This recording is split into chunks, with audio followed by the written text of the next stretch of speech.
आपको याद होगा चंद दिन पहले इस्लामाबाद के अंदर FIA ने 2 घरों के ऊपर छापे मारे और कुछ चाइनीज़ को और उनके साथी कुछ पाकिस्तानी लोगों को वहाँ पे गिरफ़्तार किया गया। उन पे इल्ज़ाम क्या था, वहाँ पे बहुत सारे ह्यूमन ऑर्गन्स मिले जिसकी वजह से खौफ व हरास फैला और ये एक तासर मिला कि शायद वो इंसानी अज़ा को वहाँ पे काट के उनको प्रोसेस करके बैरून मुमालिक भेज रहे हैं और उसके बारे में तरह तरह के यहाँ पे क़यासराइयाँ शुरू हो गई, तरह तरह की थ्योरी सामने आना शुरू हो गई। लेकिन बाद में पता चला कि वो ह्यूमन प्लेसेंटा ये एक वो ऑर्गन है जो एक तौलीदी प्रोसेस के दौरान एक बच्चे और माँ के दरमियान जो एक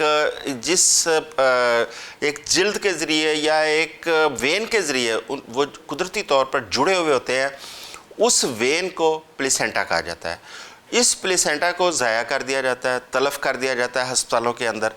लेकिन ये जो चाइनीज़ थे ये उसको पूरे पाकिस्तान के अंदर मुख्तलिफ़ हॉस्पिटल से ये उसको इकट्ठा करवाते थे, उसको प्रोसेस करते थे और इस्लामाबाद के वो 2 घर, एक F7 में और एक E11 में, उनके अंदर प्रोसेसिंग यूनिट्स लगे हुए थे।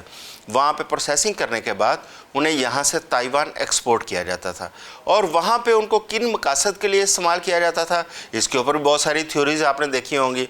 मसलन चाइनीज़ के हवाले से कुछ लोग यहाँ तक कहते हैं कि वो पता नहीं क्या कुछ खा लेते हैं या उनको किस तरह इस्तेमाल करते हैं, लेकिन उसकी रियलिटी क्या थी, इस प्लेसेंटा को किस मकसद के लिए एक्सपोर्ट किया जाता है और किस मकसद के लिए इस्तेमाल किया जाता है। आज हम इस पर बात करेंगे जिसके अंदर बहुत सारी आपको नई मालूमात भी आपके सामने आएंगी। और इस पर बात करने के लिए हमें ज्वाइन किया है एक मशहूर व मरूफ शख्सियत है, YDA के जो यंग डॉक्टर्स एसोसिएशन है उसके जो बानी एक रुकन है उनमें उनका शुमार होता है। पहले प्रेसिडेंट भी रहे YDA के, आजकल वो YDA के पैटर्न इन चीफ हैं, डर्माटोलॉजिस्ट हैं और जो इस वक्त एंटी एजिंग, ह्यूमन ब्यूटिफिकेशन या ऑस्थेटिक इसके ऊपर जितना काम हो रहा है उसके ऊपर वो बड़ी तंगदोई से इस पर काम कर रहे हैं। तो डॉक्टर साहब से बात करते हैं, इस पर जानते हैं कि ये असल में प्लेसेंटा है क्या और पाकिस्तान का कानून इस पर क्या कहता है। अस्सलाम वालेकुम डॉक्टर साहब। अस्सलाम वालेकुम सर। डॉक्टर साहब, इस्लामाबाद के अंदर एक वाक़या होता है चंद दिन पहले, FIA को एक इतला मिलती है कि F11 के एक घर के अंदर कुछ चाइनीज़ हैं वो ह्यूमन ऑर्गन्स का कारोबार कर रहे हैं। FIA की टीम वहाँ पे छापा मारती है और वहाँ पे ड्रमों के अंदर खून आलूद बहुत सारे ऐसे इंसानी मुख्तलिफ़ अज़ा या कटी फटी चीज़ें वो वहाँ पे मिलती हैं और उनकी तस्वीरें बड़ी हौलनाक एक मंज़र पेश कर रही होती है। FIA उनको कब्ज़ा में लेती है और उसके ऊपर एक बड़ा बवेला मचता है और मुख्तलिफ़ थ्योरी सामने आती हैं, लेकिन आज तक वो क्लियर नहीं हो पाया कि जो वो इकट्ठा कर रहे थे प्लेसेंटा वो बुनियादी तौर पर वो क्या है, उसका मकसद क्या है, उसको कहाँ लेके जाना है। सबसे पहले तो हमें ये बताएं कि ये ह्यूमन प्लेसेंटा ये है क्या। बिस्मिल्लाहिर्रहमानिर्रहीम। लाजमी तौर पे एक सोशल मीडिया पे और इवन मीडिया पे एक बहुत बड़ी डिबेट का आगाज़ हो गया है।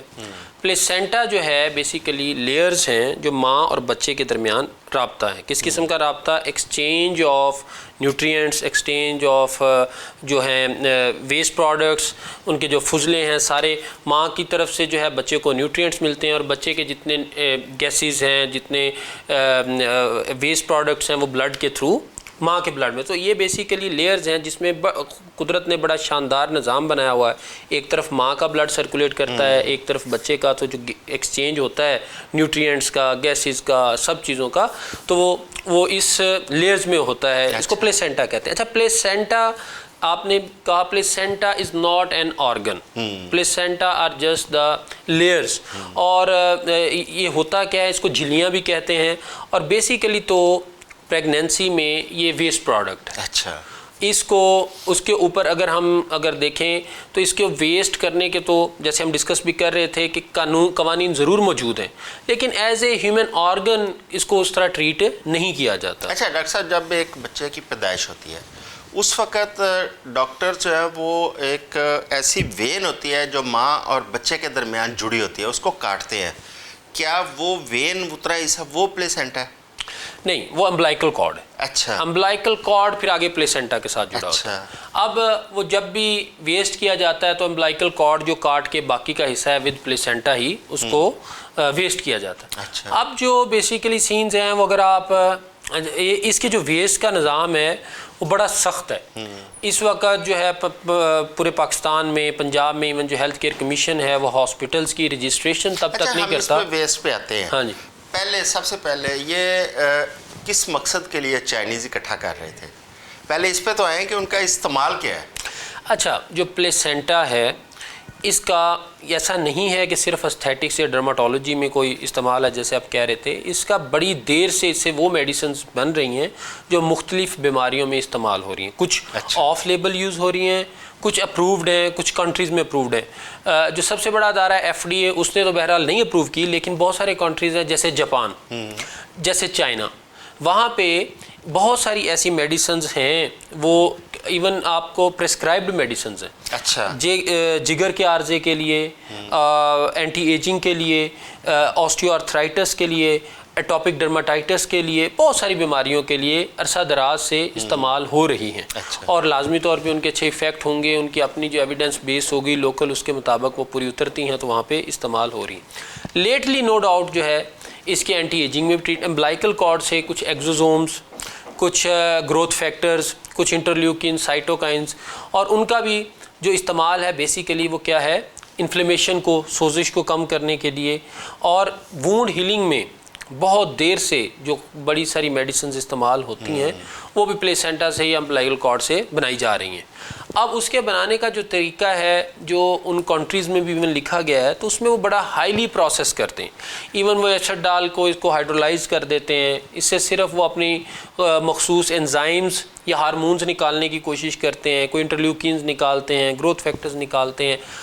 और उन्होंने जो लिस्ट भी किया हुआ, मैं पढ़ भी रहा था, सबसे पहले उनका यही कंसर्न होता है कि वो इनके hepatitis B, C, HIV status check करते हैं। उसके बाद वो बड़े सीरीज़ ऑफ इवेंट्स में से गुजर के मतलब पूरी स्क्रीनिंग करते हैं। फिर उससे वो मेडिसिन तैयार होती हैं। और नॉट ओनली, मैं भी देख रहा था सोशल मीडिया पे, तो उसको तो शायद ये कहा जा रहा था कि बस जी जो कुछ हो रहा है वो एक तासर तो पैदा होता है ना कि डॉक्टर साहब जब मुख्तलिफ इंसानों का वहाँ पे वो फुजला वहाँ पे इकट्ठा होता है। बिल्कुल ठीक है। और उसमें कुछ ऐसे भी हो सकते हैं जिनको कोई ऐसी दायमी बीमारियाँ हो, कोई वायरल हो, जिस तरह एड्स है, एक बड़ी खौफनाक बीमारी है, इस तरह की और कुछ ऐसी बीमारियाँ हो सकती हैं। देखिए, ह्यूमन काइंड के लिए बहुत सारे जब आप फ़ायदे देखते हैं, फ्यूचर रिसर्चेस देखते हैं, स्टडीज़, बहुत सारी मेडिसिन और बहुत सारी ऐसी प्रैक्टिसेस हैं जो शायद हम उस तरह से एक्सप्लेन करें या बयान करें तो शायद लगता है कि बहुत ज़्यादा हॉरिबल है। अगर आप देखें, जब हम इनको वेस्ट करते हैं तो वो तो तलफ करते हैं। अच्छा। आग लगा देते हैं। अगर को आग लगाने की फ़ोटोज़ वीडियोज़ आए तो वो भी बड़े ख़तरनाक हों। बहुत सारे ऑर्गन्स लोगों के जो रिमूव होते हैं, वो जिन ड्रमों में जा रहे होते हैं, वो इंटरनेशनल गाइडलाइंस के मुताबिक तो बिल्कुल ठीक है, लेकिन अगर आप एथिकली, सोशली उन इवेंट्स पे उनको डिस्कस करना करें तो वो तो ऐसे ही लगता है कि these are very horrible events.